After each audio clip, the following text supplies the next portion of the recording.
Leopard है, leopard है, leopard है, लेपर्ड है। ये दोस्तों देखिए लेपर्ड, क्या मस्त व्यू आ रहा है। ये देखिए लेपर्ड, ये लेपर्ड है।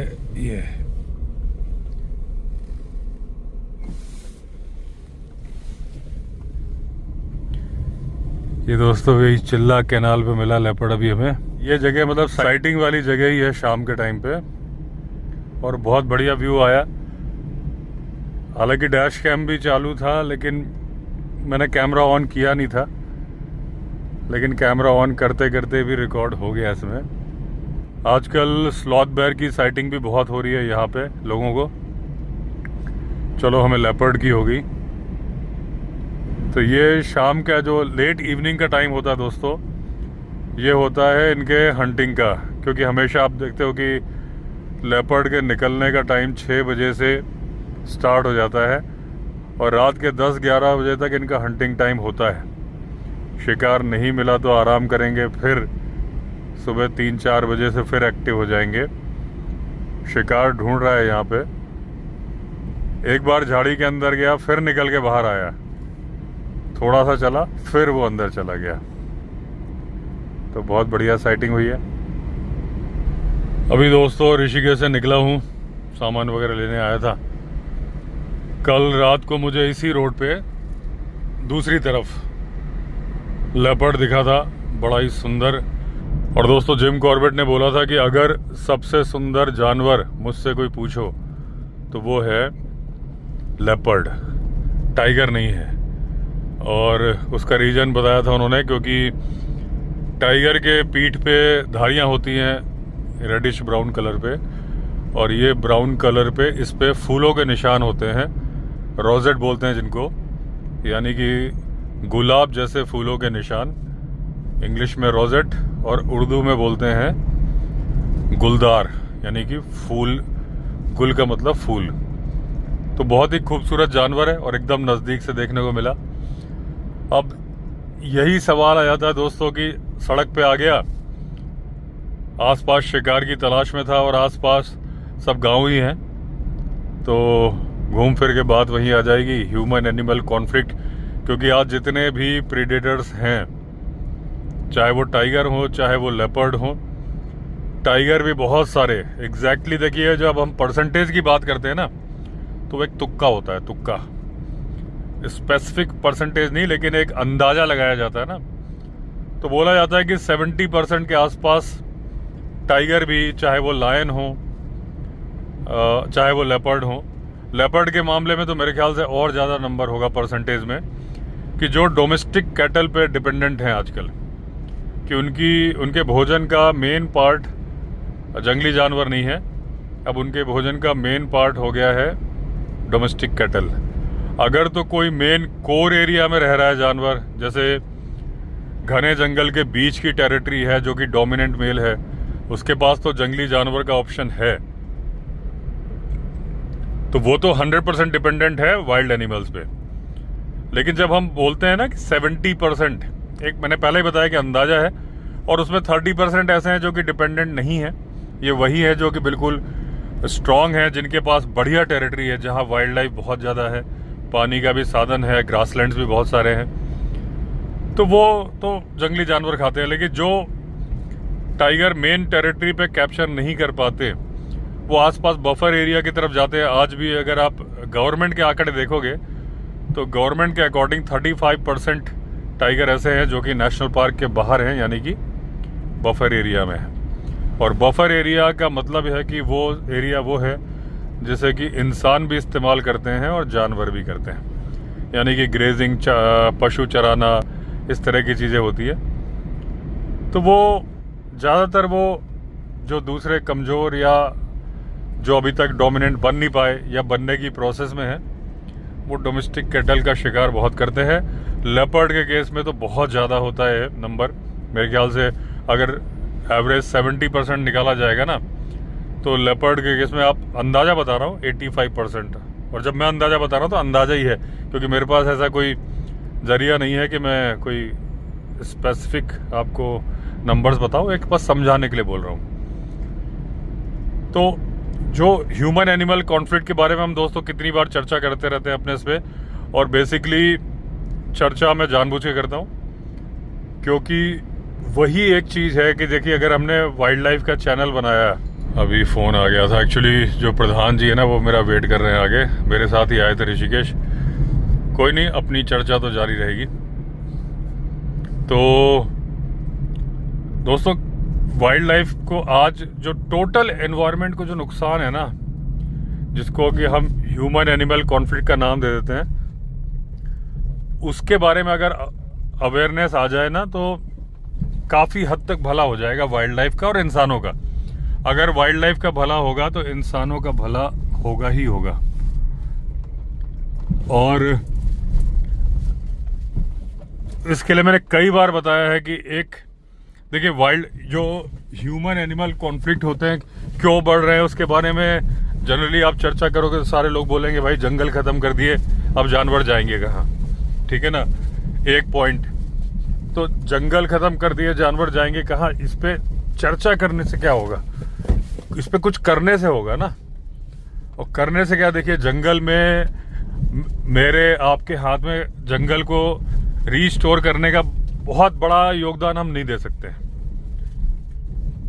केवल हम चर्चा कर सकते हैं, कहीं बैठे हैं चाय पी रहे हैं तो डिस्कशन कर सकते हैं कि हाँ भाई हमें वाइल्ड लाइफ का नॉलेज है, ये है। सोल्यूशन बहुत बड़े लेवल पे नहीं आएगा, छोटे लेवल पे आएगा। छोटा लेवल एग्जाम्पल के तौर पे समझाता हूँ कि जब राम सेतु बना रहे थे रामचंद्र जी, तो सारे लोग लगे थे, वानर सेना लगी थी पुल बनाने में। नल और नील दो वानर थे जिनको ये वरदान प्राप्त था कि अगर वो किसी भी पत्थर को छू देंगे तो वो तैरने लगेगा। तो उनके हाथ से छू छू के पत्थर गिरा रहे थे, लेकिन पत्थर इधर से उधर फैल जाते थे। तो उसका तरीका उन्होंने निकाला कि एक पे रा लिखते थे, एक पे माँ लिखते थे, तो वो पत्थर आपस में जुड़ जाते थे। ये सिर्फ मान्यता की बात कर रहे हैं हम कि भाई जो मैं बता रहा हूँ कि उसका आप साइंटिफिक मत निकालना कि। तो बताया जाता है कि एक गिलहरी देख रही थी, तो मैं लाइट जला देता हूँ तो आपको थोड़ा सा बेहतर व्यू आएगा। अभी तो कोई फर्क नहीं पड़ा इस पे।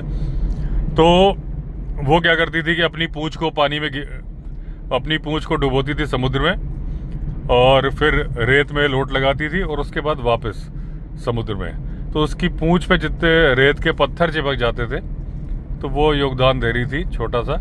और बाद में बताते हैं कि रामचंद्र जी ने प्यार से उसकी पीठ पे उंगलियां फेरी, तो वही उंगलियों के निशान आज बने हुए, ये मान्यता है।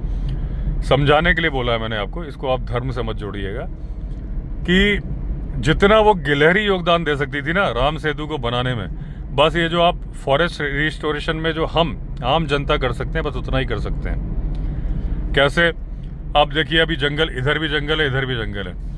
यहाँ पे आप कैसे जंगल लगाओगे? पहली बात तो नेशनल पार्क में जंगल लगाना अलाउड नहीं है।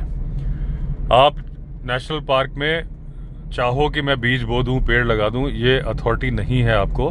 ना तो आप कोई पेड़ काट सकते हो, ना ही आप कोई पेड़ लगा सकते हो। और वो लगाना ठीक भी नहीं है। अगर आप लगाओगे तो जंगल का नुकसान करोगे। कैसे करोगे कि एक ग्रासलैंड है नेशनल पार्क में, आप सोचोगे कि भाई मैं इसमें, ये ग्रासलैंड है, इसमें मैं पेड़ लगा देता हूँ, लेकिन वो ग्रासलैंड बहुत जरूरी है डियर के लिए, और आपने वहां पे पेड़ उगा दिया, जंगल कर दिया, वो इकोसिस्टम को आपने डैमेज कर दिया।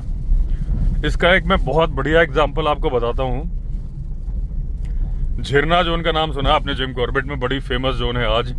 लेकिन जब अब मैंने अपना कैरियर स्टार्ट किया था टूर मैनेजमेंट का 2005 के आसपास, तो झिरना सबसे खराब जोन माना जाता था। उस टाइम पे जब सफारी बुक होती थी, हमारे ऑफिस से कोई करता था, सब लोग की डिमांड होती थी कि हमें बिजरानी चाहिए, झिरना नहीं चाहिए।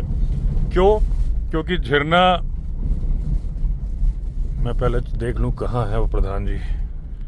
अभी प्रधान जी को फोन किया, वो आगे कहीं वेट कर रहे हैं मेरा।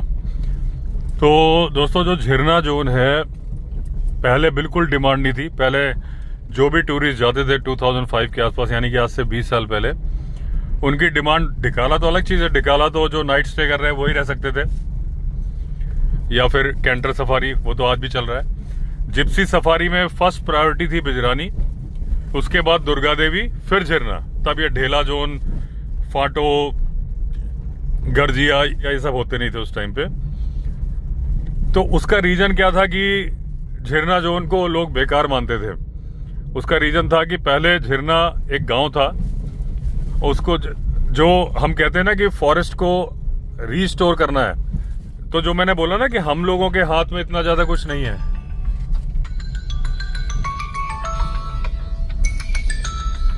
हाँ जी, आ जाओ आगे, कहाँ हो आप?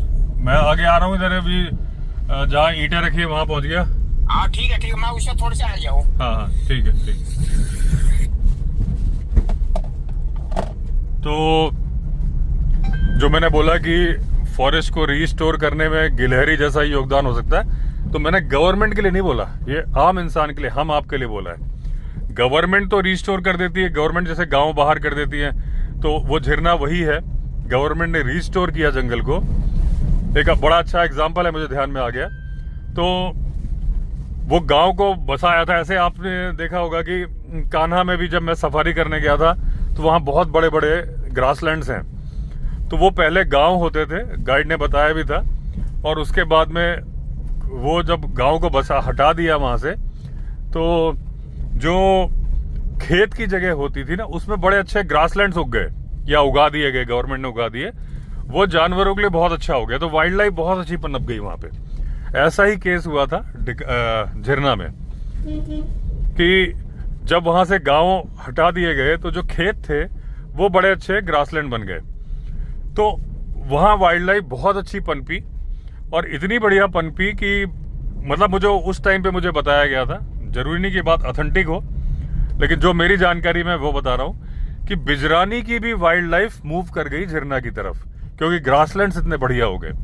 जब हर्बीवोरस वहां मूव कर गए तो फिर कार्निवोरस भी मूव कर गए।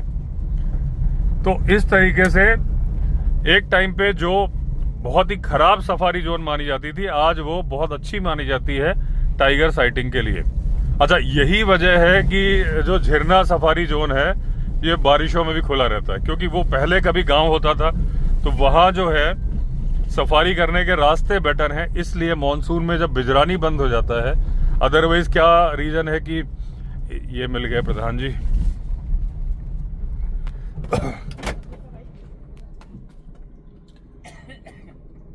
बैठो बैठो,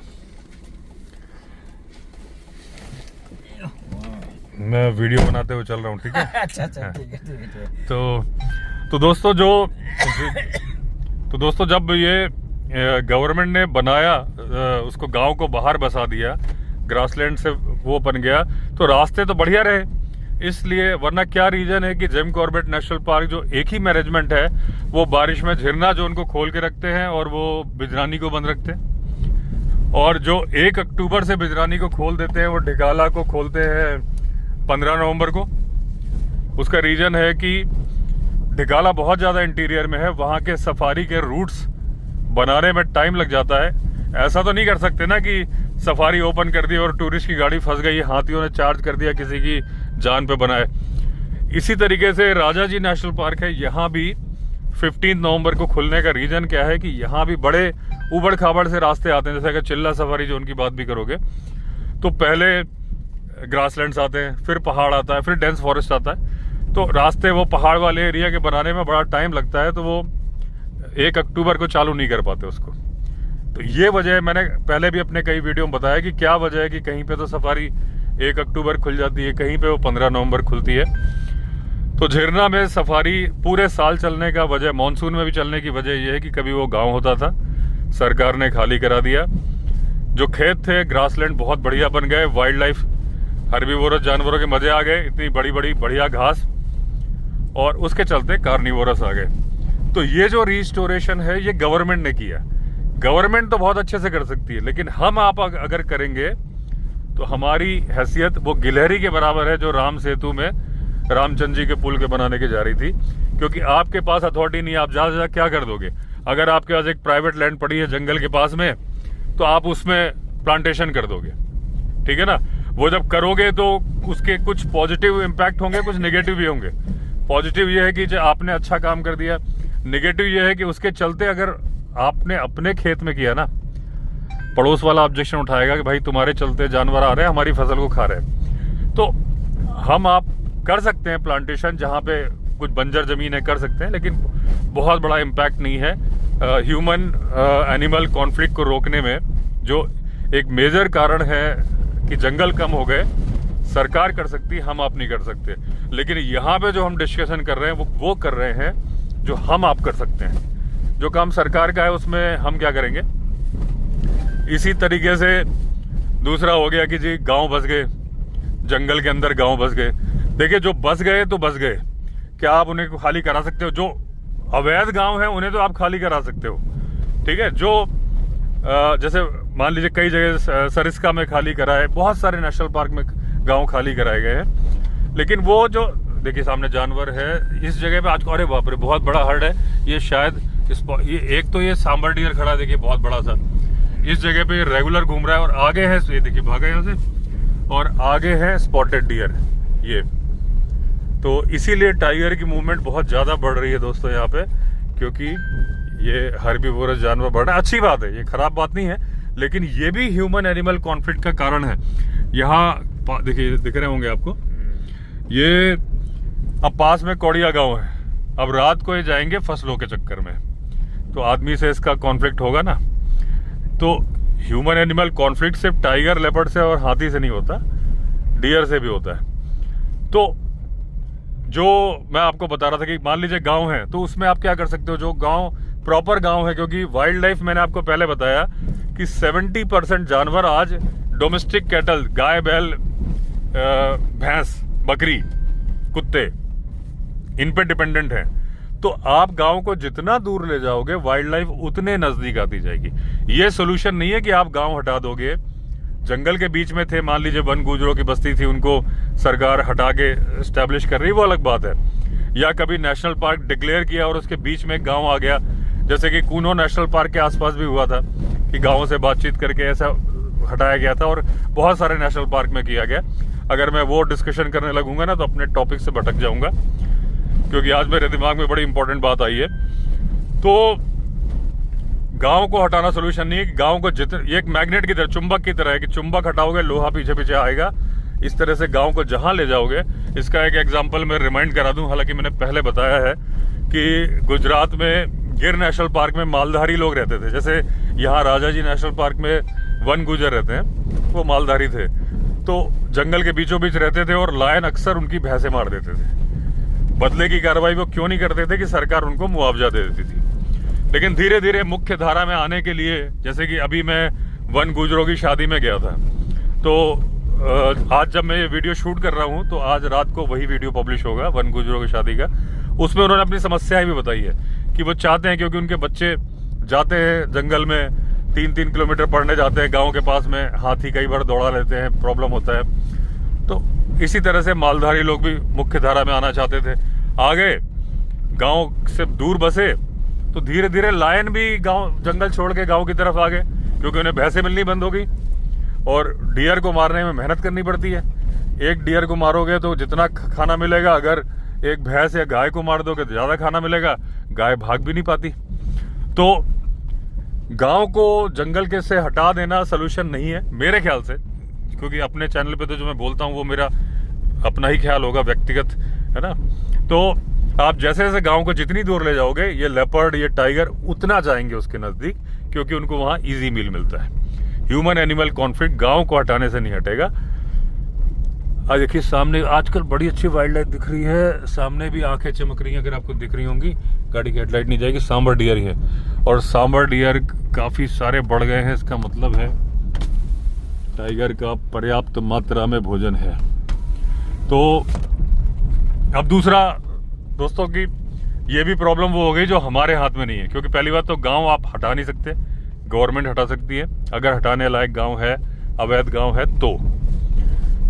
अब सवाल उठता है climate change. Human wild life conflict का एक बहुत बड़ा रीजन है क्लाइमेट चेंज। एग्जाम्पल के लिए बता दूं कि मान लीजिए गर्मी बढ़ रही है, समुद्र तल बढ़ रहा है, तो जो जमीन डूब रही है, एक बहुत अच्छा एग्जाम्पल दिया था लखपत सिंह रावत जी ने कि टिहरी डैम बना, बहुत सारे गांव डूब गए, बहुत सारे शहर डूब गए, बहुत सारी जमीन डूब गई। तो लेपर्ड जो इस इलाके में थे वो थोड़े डूबे, जैसे जैसे पानी का लेवल बढ़ने लगा वो ऊपर चले गए, दूसरे गांवों की तरफ चले गए। तो जब इस तरीके से, ये तो आदमी ने क्लाइमेट चेंज कर दिया, है ना। देखिए, डैम बनने के फायदे भी बहुत हैं, डैम बनने के नुकसान भी बहुत हैं। डैम बनने के फायदे ये है कि एक बार एक मीटिंग में मैं गया था, उस टाइम पे मुख्यमंत्री होते थे हरीश रावत जी, तो मैंने बताया था एक बार आपको। तो जब मैं वहाँ बैठा था तो एक बात आई थी, मैंने तो खैर दूसरा सवाल पूछा था कि राजाजी नेशनल पार्क को टाइगर रिजर्व का दर्जा कब दिया जाएगा। उन्होंने कहा बहुत जल्दी, ये 2015 के पहले की बात है और बड़ी जल्दी डिक्लेयर हो भी गया था। तो लेकिन किसी और ने क्वेश्चन पूछा था वहाँ पे कि ये डैम बन रहे हैं, इससे बड़ा नुकसान हो रहा है। उन्होंने जो क्वेश्चन किया था कि डैम के बनने से बादल फटने की घटनाएं बहुत हो रही हैं उत्तराखंड में, क्योंकि इतना सारी वाटर बॉडी आ गई जो वहाँ थी नहीं। अब सूरज की गर्मी से भाप बनती है, भाप बनती है तो फिर वो बादल फॉर्म होते हैं तो वो फटते हैं, ऐसा कहना था। दूसरा एक रीजन होता है कि भूकंप बहुत आते हैं। क्यों? आप समझो कि टिहरी डैम में कितना सारा पानी है। टिहरी डैम की गहराई है करीब 900 फीट, 900 फीट, और अगर आपको एक बाल्टी पानी उठाने के लिए बोल दिया जाए तो उसका वजन कितना होता है? आपके सिर पे 10 बाल्टी रख दी जाए तो आपकी तो हालत खराब हो जाएगी। उस जमीन पे जहां उसको वो जो कि वजन उठाने के लिए बनी नहीं थी, वो तो एक पहाड़ थे, और आपको मालूम है हिमालय के पहाड़ सबसे कच्चे पहाड़ हैं। अरावली, विंध्याचल सबसे पुराने पहाड़ हैं, और सबसे मतलब अगर बुजुर्ग पहाड़ की बात करोगे तो अरावली, विंध्याचल, और अगर बच्चे पहाड़ की बात करोगे तो हिमालय, जो कि अभी भी ग्रो हो रहा है और कच्चा पहाड़ है। तो वो हिमालय तो है, हिमालयन फुटहिल्स तो है, ये टिहरी डैम भी जो है। तो उस पे आपने इतना लोड डाल दिया जिसको कि आदत नहीं थी वजन उठाने की। एक बच्चे को आपने एक बाल्टी नहीं 10 बाल्टी उसके ऊपर रख दिया, उसके ऊपर इम्पैक्ट तो आएगा। जमीन के अंदर प्लेटें होती हैं, आपको मालूम है। अब इतना सारा वजन डाल दिया तो प्लेटें धीरे धीरे धीरे वजन से या तो टूटेंगी या चटकेंगी या सरकेंगी। अभी सामने भी आंखें चमकी हैं दोस्तों, सामने भी वाइल्ड लाइफ है। ये बहुत देखिए, हम वाइल्ड लाइफ की बातें कर रहे हैं और ऐसे में इतनी सारी वाइल्ड लाइफ दिखना बहुत बढ़िया बात है। तो वो जब चटकेगी तो भूकंप आएगा, तो भूकंप आएगा तो ये इम्पैक्ट था। तो जब हरीश रावत जी से ये बात पूछी गई थी तो उन्होंने कहा था, देखिए बांध बनाने के फायदे भी हैं, नुकसान भी हैं। ये आपने नुकसान गिरा है। एक फायदा जो बिजली है वो फायदा है, लेकिन उन्होंने कहा था कि जब केदारनाथ में जो आपदा आई थी, अगर टिहरी डैम नहीं होता तो आज हम ऋषिकेश, देहरादून, हरिद्वार, इन शहरों को नक्शे में देख रहे होते। ये शहर बचे नहीं होते केदारनाथ की आपदा के बाद, क्योंकि वो सारे पानी के इम्पैक्ट को टिहरी डैम ने रोक लिया था, आगे नहीं जाने दिया था। तो ये बात भी है। तो फायदे नुकसान, तो मैं बांध की बात पता नहीं कहाँ से आगे भटक के मैं बता रहा था कि क्लाइमेट चेंज जो होता है उसका भी ह्यूमन वाइल्ड लाइफ कॉन्फ्लिक्ट में बहुत असर होता है। तो ये मैंने एक एग्जांपल दिया, ये तो आदमी का किया हुआ है। प्रकृति का भी किया होता है, जैसे कि समुद्र का तल बढ़ रहा है, जमीनें डूब रही हैं, तो जो वहाँ की वाइल्ड लाइफ वो कहाँ जाएगी? वो ऊपर जाएगी। तो पहले जो उसका इलाका था वो गांव की तरफ, शहरों की तरफ जाएगी। एक एग्जांपल के लिए मुझे याद आ रहा है, मैं बता देता हूँ, पोलर बेयर, ध्रुवीय भालू। इसमें भी दोस्तों एक बात बता दूं कि कई बार लोगों को ये होता है कि भाई पोलर बेयर यानी कि ध्रुवीय भालू पेंगुइन को क्यों नहीं खा लेते? पेंगुइन इतनी सारी होती है जब उनको खाने की कमी है।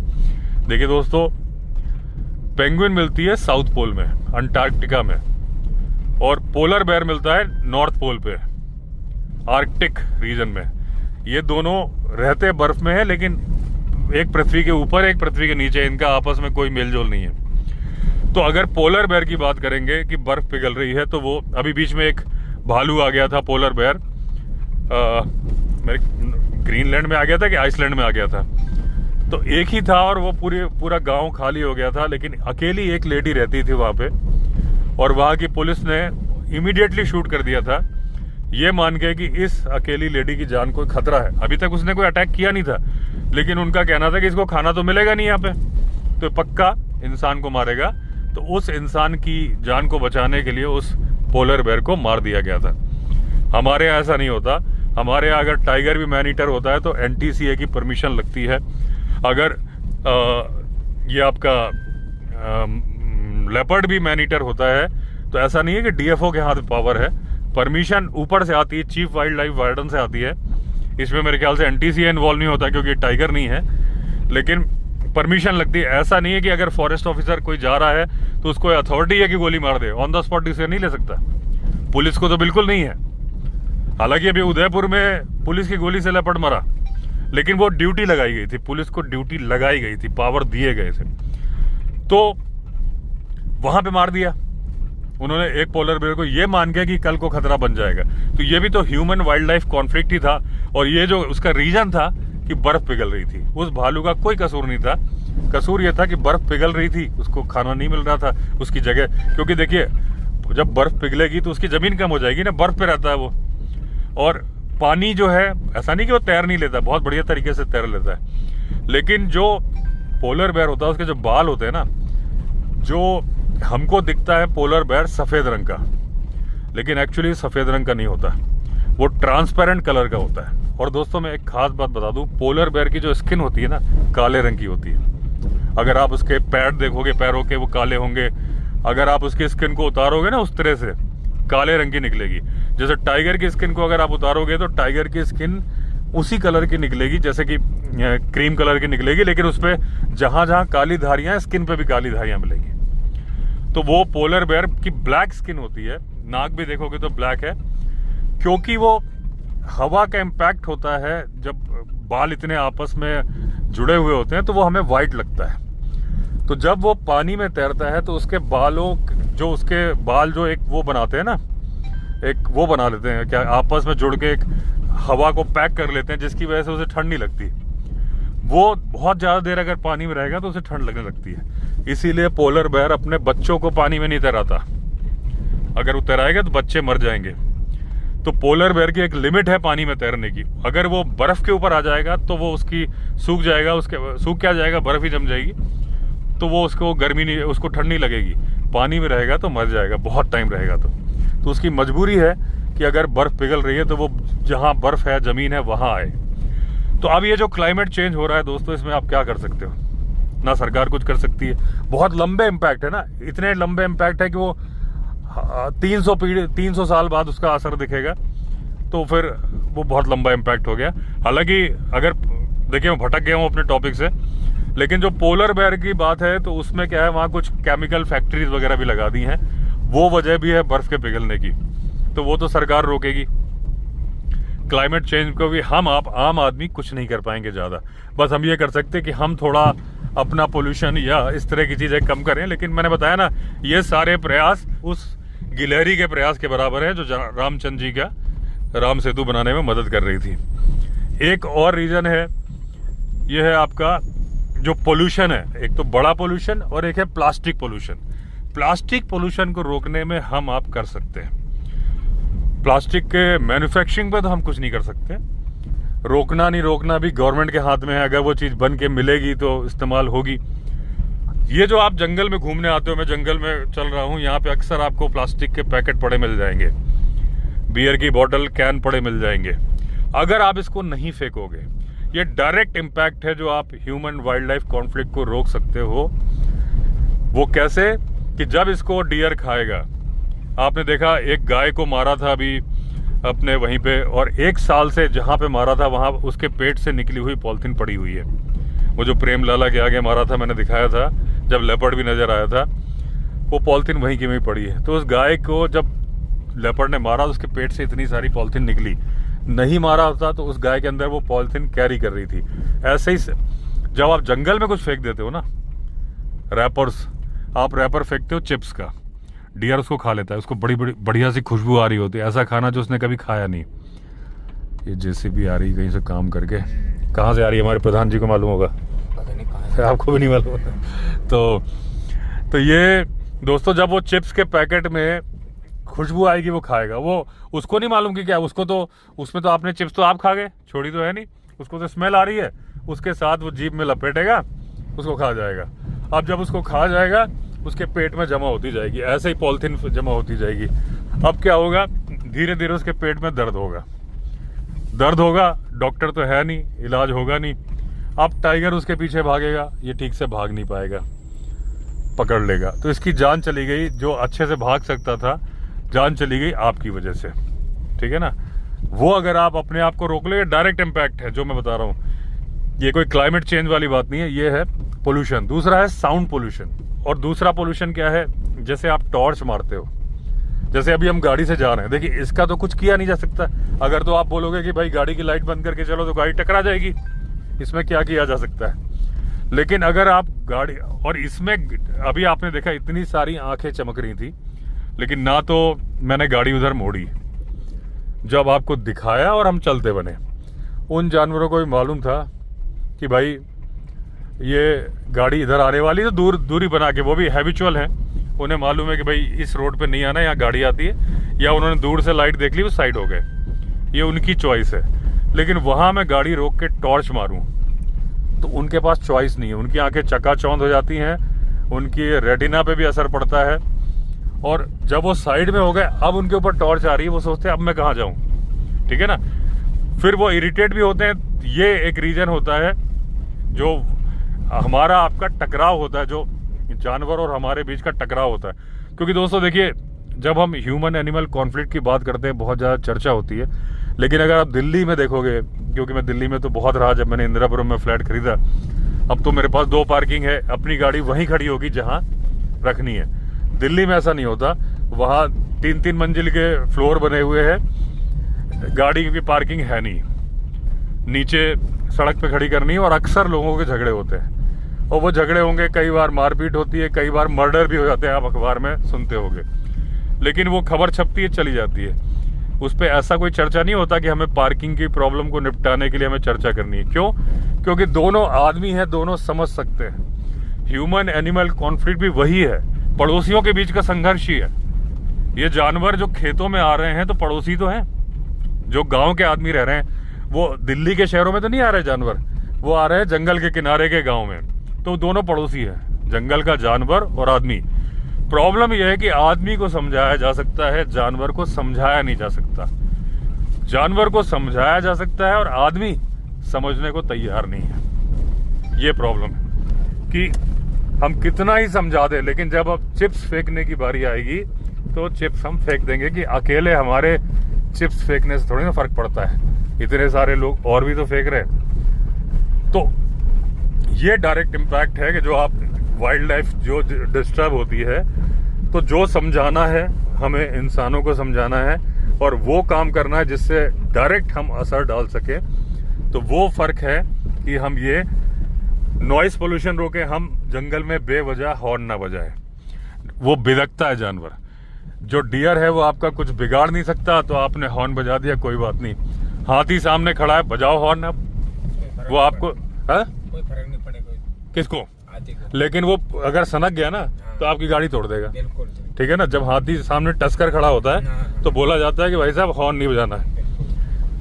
बिल्कुल नजदीक आ जाए अलग बात है, वो चिढ़ जाएगा, तो वो आपको कई बार बता देगा कि भैया हॉर्न बजाना नहीं है, ठीक है ना। तो वो नॉइस पोल्यूशन है, साउंड पोल्यूशन है, ये आप मत करो। अब सवाल ये उठता है कि जो एनिमल आपके पास आ रहा है, आपके गांव में आ रहा है, तब क्या करना है।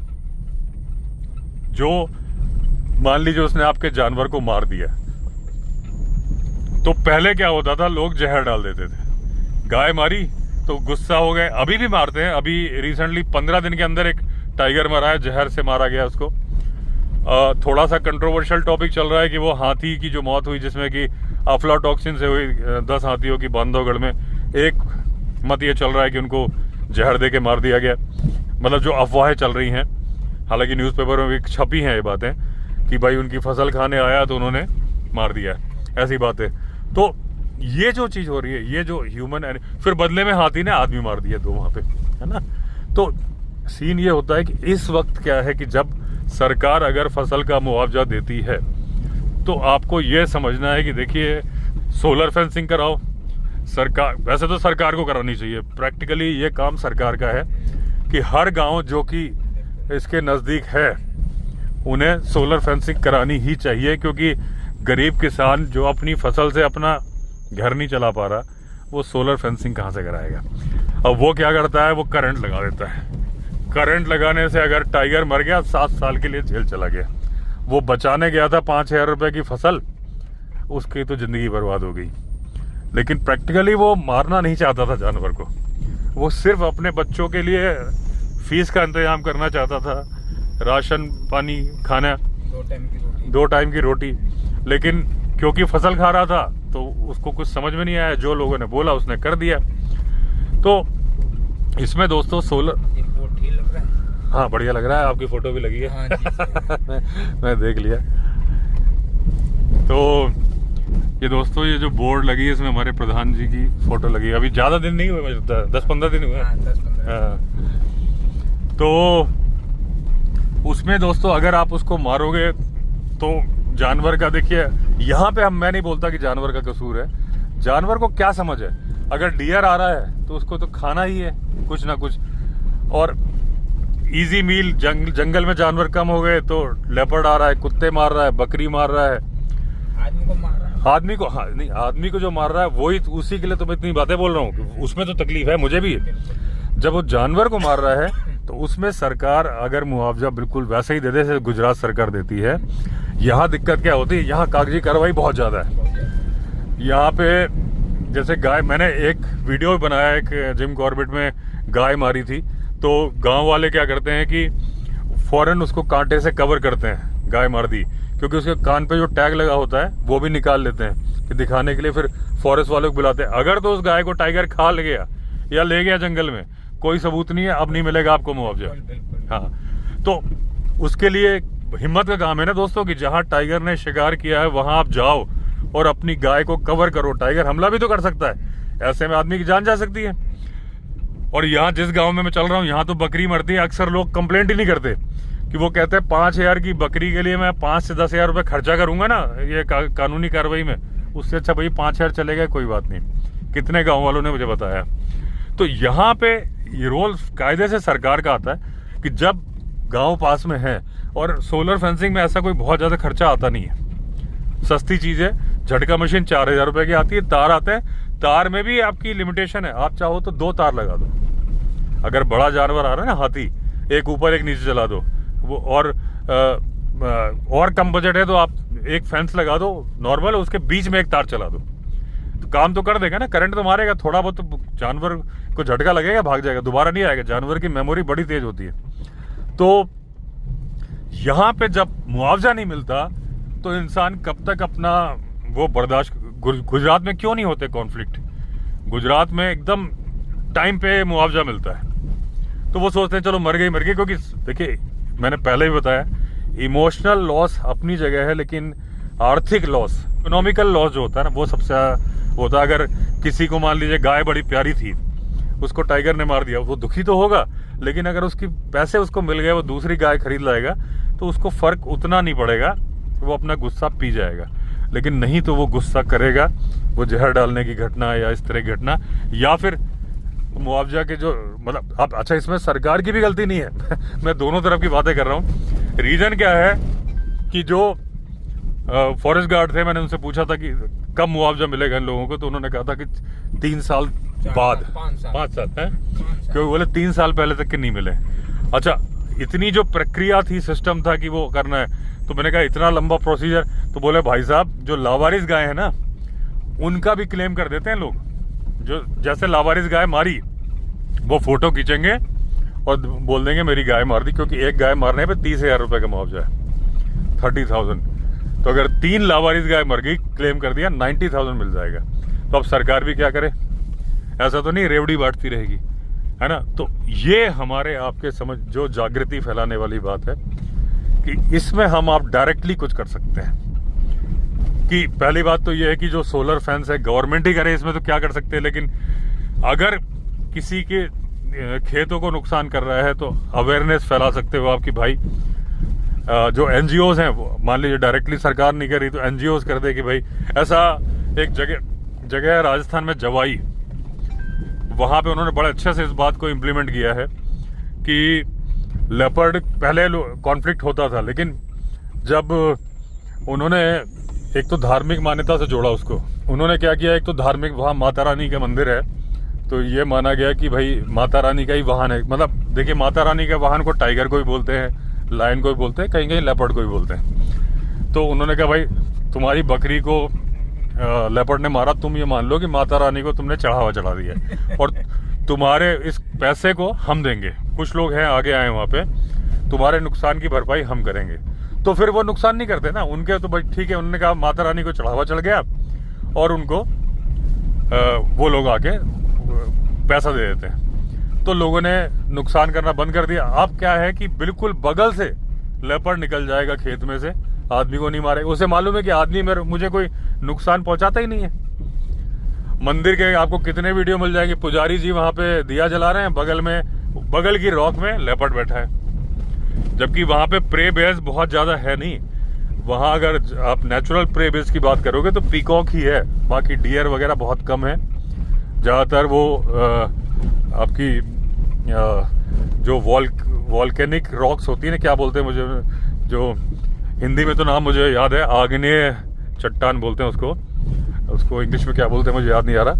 वो देखने में ग्रेनाइट लगता है लेकिन वो ग्रेनाइट नहीं होता, वो अलग तरह की रॉक होती है। मैं गया हूँ, मेरा वीडियो मिल जाएगा आपको, बेरा सफारी विवेक अवस्थी आप लिख देना तो आपको मिल जाएगा। वैसा अगर पूरे हर जगह कर दिया जाए कि एनजीओ, देखिए फिर दोस्तों गुलाबी आंखें चमक रही हैं, सामने जानवर है कार्निवोरस, दूर से दिखा है मुझे, क्योंकि ये नहीं, अब मुझे लग रहा है कि हरी है।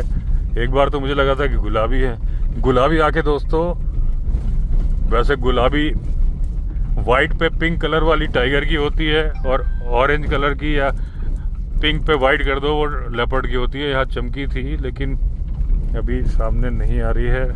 यहाँ कहीं चमकी थी दोस्तों, इधर कहीं, और वो निगाह नीचे झुका लिए, पूरे संभावना है कि लेपर्ड है। क्योंकि अगर तो गाय होती तो खड़ी रहती, गाय को छुपने से हाँ वो है ना, उधर है, वो हमारी रोशनी देख के उधर चला गया है। और ये पक्का लेपर्ड या टाइगर है, क्योंकि हट गया। लेपर्ड की संभावना 90% है, क्योंकि वो बार बार हट जा रहा है। गाय वो उधर है, गाय होती ना दोस्तों तो वो उसको हटने से मतलब, उसको गाड़ी से कोई मतलब नहीं था। तो क्योंकि ये आपको मालूम है कि ये टाइम लेपर्ड के निकलने का टाइम है, और वही हो रहा है, ह्यूमन एनिमल कॉन्फ्लिक्ट। ये जंगल है, ये गांव है, वो इधर आ रहा है गांव की तरफ बकरियों के चक्कर में। सामने। हाँ, तो जो हम बातें कर रहे थे इतनी देर से, वो लाइव डेमो देने आ गया।